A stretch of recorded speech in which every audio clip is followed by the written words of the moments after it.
ও জননী ফেলো না চোখের পানি, জোরে বলেন না সুবহানাল্লাহ। সুবহানাল্লাহ। টাকা নাহি না দিবেন, অন্য অন্য জায়গাতে আপনার গজাল পড়লে কিনা 10 টাকা 20 টাকা 50 টাকা করে দেয়, আপনারা তো টাকা দিবেন না, তো সুবহানাল্লাহ তো কমতে কম দেন নাকি? হ্যাঁ, মানুষের কাছ থেকে আপনার রূহ বের করা সহজ, কিন্তু রুপিয়া বের করা হ্যাঁ বলে সহজ নয়।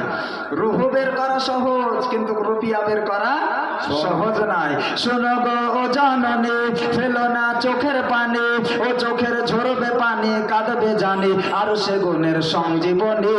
ও চোখের মনি আমার মা জননী, মা জননী, ও চোখের মনি আমার মা জননী। হযরতে আবু বকর সিদ্দিককে নিয়া আল্লাহর নবীজি জানো আপনার মদিনা শরীফে গিয়েছেন। ওই মদিনায় যাওয়ার পরে আল্লাহর নবীজি ইসলাম প্রচার করতে লেগেছেন। বারাকালা লা ইলাহা ইল্লাল্লাহ ফাদাখালাল জান্নাহ। যারা লা ইলাহা পড়বে, মুহাম্মদ রাসূলুল্লাহ পড়বে, আল্লাহ রাব্বুল আলামিন তাকে জান্নাত দিবে। আচ্ছা বলেন, এত সুন্দর খবর পাওয়ার পরে আমরা কি এত সুন্দর আপনার অফার ছেড়ে দেব? ছেড়বেন? ছেড়ব না। কিন্তু কাফেরেরা আল্লাহর নবীজিকে চিনতে পারেনি, আল্লাহর নবীজিকে কাফেরেরা মানতে পারেনি। ও কেমন নবী ছিলেন? আপনার মদিনার লোকেরা যেমনই মদিনাতে নবীজি ঢুকে গিয়েছেন, মদিনার লোকেরা বাড়ির জান্না খুলে আপনার দেখছেন আমাদের দেশে যেন কোন আতর বালা চলে এসেছে। বলেন সুবহানাল্লাহ। কেননা আতরবালা কিসের জন্য বললেন? আল্লাহর নবীজির শরীর থেকে যে মুশকে আম্বার বেরোতো, নবীজির ঘাম বেরোতো, ওটাই আপনার আতর হয়ে যেত। বলেন সুবহানাল্লাহ। ওই নবীজির শরীরের খুশবু পেয়ে গিয়েছেন, আল্লাহর নবীজির শরীরের খুশবু পেয়ে গিয়েছেন। কোন আতরওয়ালা এসেছে আমাদের গ্রামে?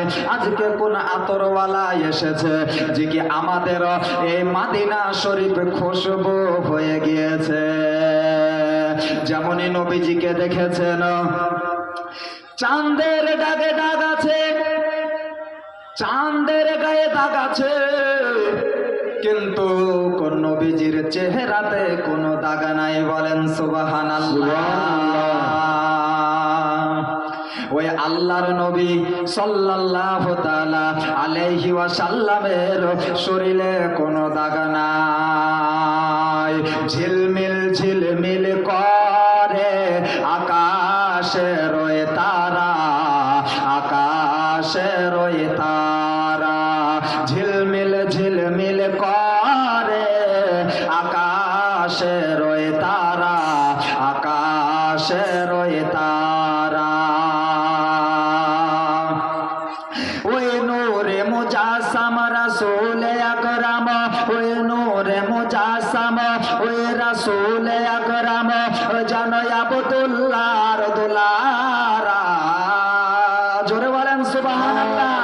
আরে ঝিলমিল ঝিলমিল করে আকাশের ওই তারা, আকাশের ওই তারা। আরে দয়ার নবী,